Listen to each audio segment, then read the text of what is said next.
A e kuptoni ju se çfarë ka ndodhur këto ditë në Bregdetin shqiptar dhe askush nuk flet sepse nuk di se si të nisi një lajm që një anije gjigante ka mbetur në rër. Pamjet e anijes gjigante të mbetur në rër duket sikur janë marrë nga një film me skenar fundin e botës, por realisht janë në talet të Lezhës. Lajmi jep disa detaje ku më interesantet janë që kjo anije peshon me mirat ton.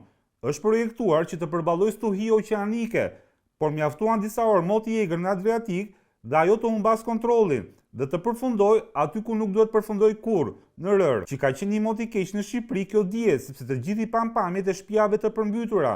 Dhe lajmi thotë që era ka ndryshuar drejtimin dhe Speranca nuk e mbajti më peshën e anijes. Sot po shikoja në internet një video të banorëve të zonës që duke që ishin afruar shumë afër kësaj anije dhe përshëndesin me dorë 6 marinare të bllokuar në det.